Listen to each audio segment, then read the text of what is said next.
cili është slogani juaj gjatë fushatës dhe si do t'i zgjidhësh këto probleme, ku do t'i gjesh burimet, lidhjet? Slogani i fushatës time është përtej jo vetëm malësismale, po përtej kësajna, për gjithë bashkomas e mi, për gjithë bashkëdhetarët e mi ku do që ndodhen në gjithë botën. Slogani që në kam vendosur është të mos jemi më vendi që ndrohet nga larg. Të mos jemi më ai vend që emigrantët, diaspora, bashkëdhetarët e mi e ndrojnë, por të vinë dhe të jetojnë malësinë e madhe në Shkodër në Shqipëri. Do bëhet gjithçka çfarë të mundën që të kthehet kjo shpresë, që këta njerëz ta shohin si mundësi ardhin e tyre malësinë e madhe në Shkodër në Shqipëri. Të falenderoj shumë për zgjidhjen e sloganit, njëkohësisht të falenderoj shumë për programin që ke sjell. Ishte një program që ka shqetësimet aktuale të zonës, po cili është kundërshtari politik tuaj i të majtës që konkuron në zonën tuaj dhe pse do fitoni juve ndaj tij?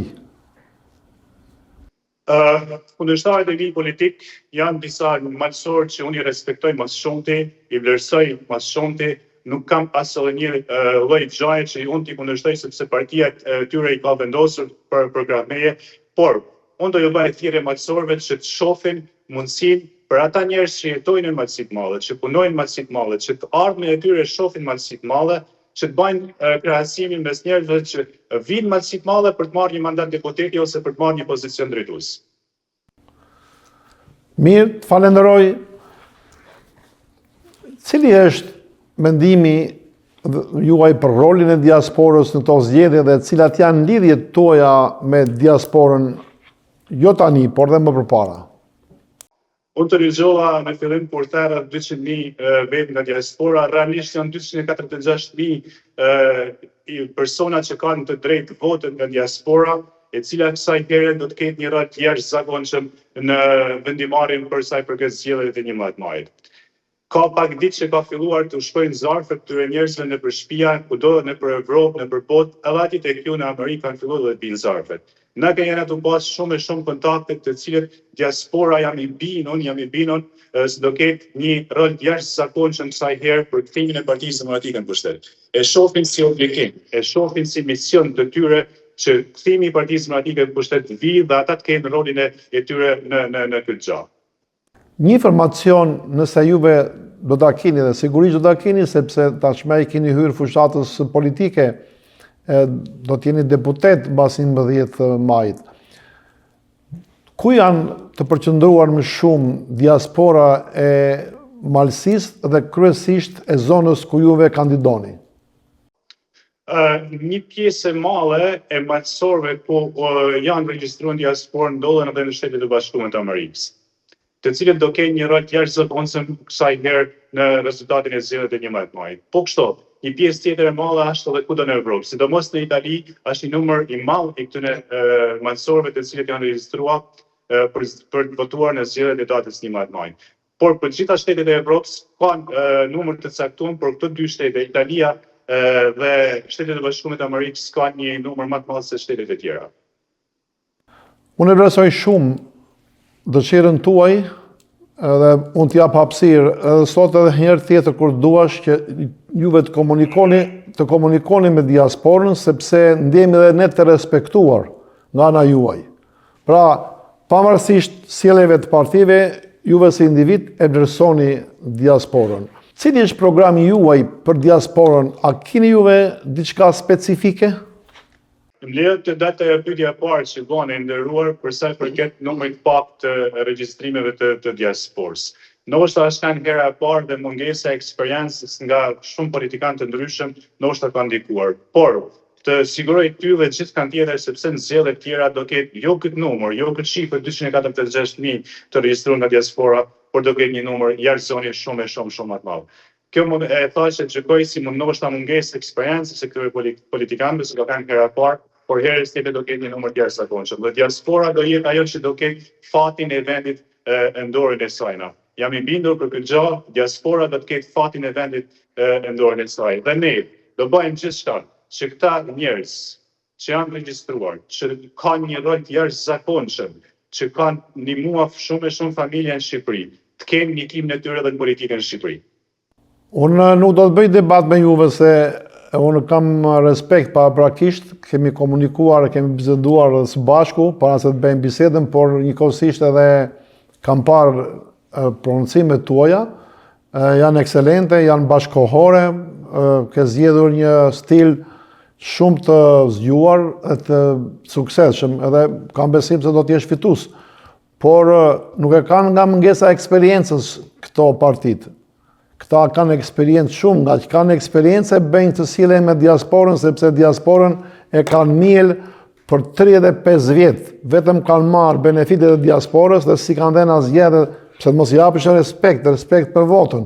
Këto që i them, i kam vetë personalisht dhe miliona shqiptarë që jetojnë jashtë kanë mendimet e mia, por nuk ju takojnë kritika për juve, është kritika për nivelin e lartë, gjithë cilin e kemi bërë vazhdimisht. Vazhdojmë këtu në pyetjet. Pse diaspora e zonës ku juve jetoni duhet të votoj juve? Qofse me joni unë kam dëshirë që të shpreh një mesazh për diasporën. Absolutisht je misardhur. Vëllezër dhe motrat e diasporës, ju që keni mbajtur Shqipërinë gjallë nga larg, që keni ndihmuar familjet, fshatin, qytetin, vendin pa u lodhur asnjëherë. Është koha që zëri juaj të dëgjohet edhe në kutinë e votimit në këto zgjedhje që po vinë me datën 11 maj. Shqipëria nuk mund të ecë përpara pa ju.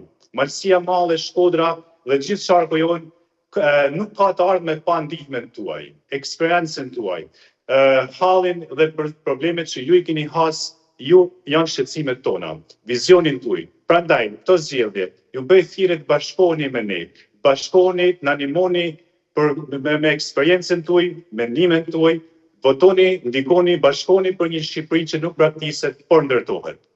Le të jetë ky vit kur diaspora kthehet me forcën që ndryshon historinë e kombit shqiptar.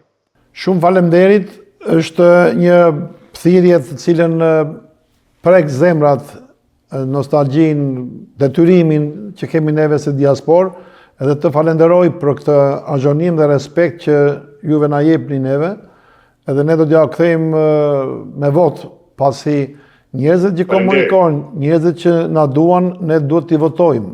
Jo ata njerëz që nuk i njohim, jo ata njerëz që nuk dihet që i futin padronët dhe i mbajnë, i mbyllin atje në lista dhe nuk dihet kush janë. Megjithatë, vazhdojmë.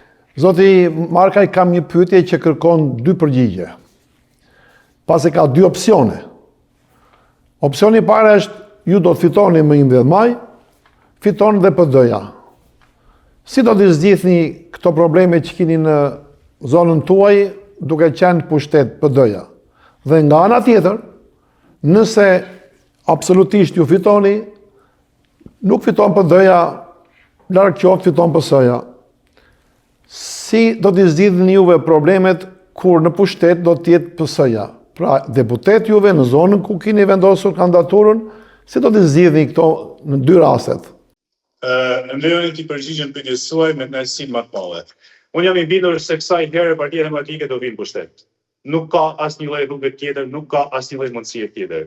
Me datën 11 maj, shqiptarët e diasporës, shqiptarët e Shqipërisë që ndodhen këtu, do votojnë për ndryshimin. Ndryshimi sot është i duhur, është i mirë për gjithë. Për atë majtin, për atë djathtin, për atë elektoratin grek, për gjithë ndryshimi është i nevojshëm. Dhe jam i bindur se këtë ndryshim shqiptar kësaj here do ta bëjnë me votën e lirë.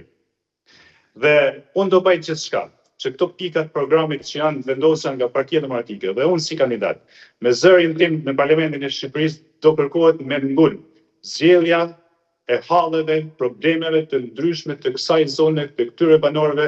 Unë do jem një ndër zërat më të fuqishëm për interesat të këtyre banorëve të Malësisë së Madhe. Do kërkoj gjithçka që të mbështetet kjo zonë, për krahet kjo zonë, në mënyra të ndryshme që shteti shqiptar mundet me afro kësaj zone. Zëri i Malësisë së Madhe kësaj here do të jetë shumë e shumë më i fortë në Parlamentin e Shqipërisë. Po në rast se ne duam rotacion dhe rotacioni është shumë i mirë, po në rast se rotacion... Nuk ka në rast se. Je kuptoj, por nuk varet nga neve të dy. Me qenë se ma kërkon këtë pyetje, unë jam i bindur se Partia Demokratike do vinë pushtet. Por, për respekt tuaj nga larg, do t'i përgjigjem edhe kësaj pyetje, unë për interesat Malësisë së Madhe, unë për interesat banorëve të kësaj zone, unë jam i gatshëm të bashkëpunoj me këdo. që kjo zonë të ketë vendin e merituar në hartin e Shqipërisë. Mos të jetë vetëm një zonë thjesht në hart, por të ketë vendin e merituar aty ku i takon Malësisë së Madhe, Shkodrës dhe Kujtëtarë. Shiko, kjo përgjigje që thatë juve është televizim. Më 11 maj 2025 shqiptarët nuk kanë luftore, kanë një opsion zgjedhje se kush do të qeverisin. E kupton, duhet parë. Absolutisht është e vërtetë, na të gjithë jena, sidomos në zonën e Malësisë së Madhe, me të gjithë na miq, na shok, na nuk jena luftë.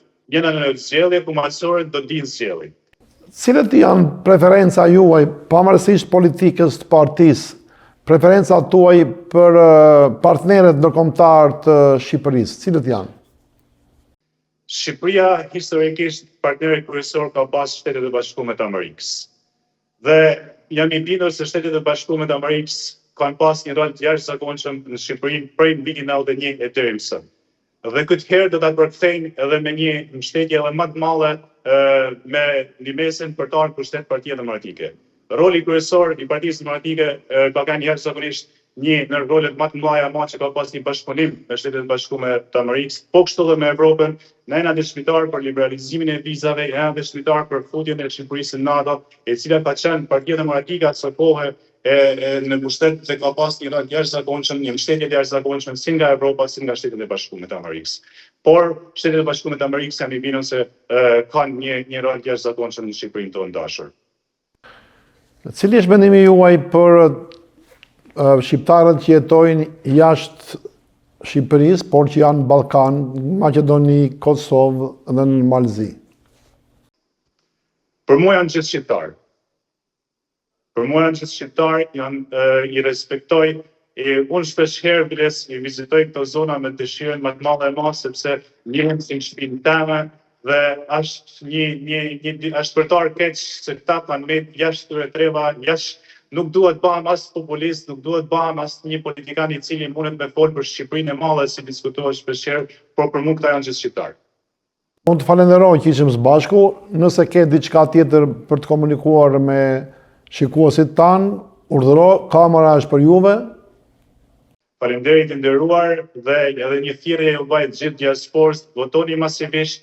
Jepni rolin tuaj, jepni një mesën tuaj për Shqipërinë tuaj dashur, për vendin tuaj, sepse unë jam i bindur, sepse slogani që unë kam përfshirë përsërisë edhe herë në fund, të mos jemi me vendi që ndrohet nga larg, por të jetë vendi i cili të ndrohet dhe të jetohet në Shqipërinë tonë. Jam i bindur se me kthimin e Partisë Demokratike në pushtet, me ardhin e një fryme të re të politikanëve në politikën shqiptare, jam i bindur se shumë bashkëkohë mas fëmijë, shumë bashkëpunëtar të mi, do ta shtohin si mundësi kthimin e tyre në Shqipëri, që do të jetë një mrekulli vete.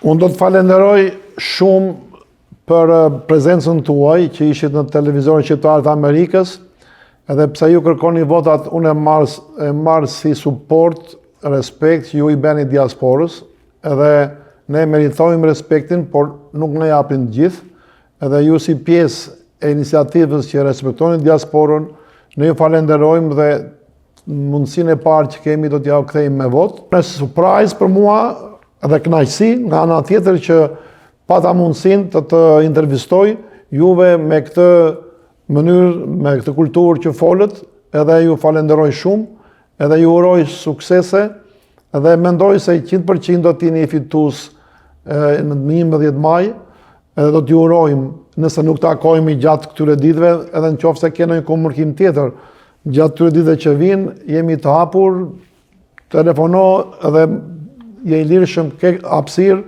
për të komunikuar me se nuk është vetëm vota, por ka dhe probleme tjera që mund të ndihmojnë. Të falenderoj shumë. Ju falenderoj ju për ftesën, është kënaqësi e veçantë jem këtu me ju. Sa herë që ju ta shihni nevojshme, Aureli është i gatshëm që ta pranoj ftesën për diskutime, sidomos me diasporën, për mua kënaqësi e veçantë. Shikues të nderuar, unë do ta falenderoj edhe në emrin tuaj Aurel Markun, duke sjell pra një fushat i bindur se do të fitoj subjekti i vet, por me një edukat dhe me kulturë, me një fjalor shumë të zgjedhur, edhe kështu ka nevojë Shqipëria. Mendoj që le të jetë nisja, fillimi që të ndryshojë komunikimi, pasi jemi vëllezër, votojmë më 11 maj, nuk kemi armiq pasi jemi shqiptar. Dhe kjo është shumë e rëndësishme. Të falenderoj, suksese, shikues të nderuar, ju falenderoj dhe juve dhe miru pafshim me një të ftuar tjetër, me një person që na sjell gëzim, na mbush zemrën, na kënaq, pra siç është rasti i Aurel Markajt. Faleminderit zoti Aurel. Të falenderoj shumë Faleminderit juve. Të falenderoj dhe do të shikojmë përsëri. Suksese. Me kënaqësi. Suksese. Faleminderit. Faleminderit. Suksese.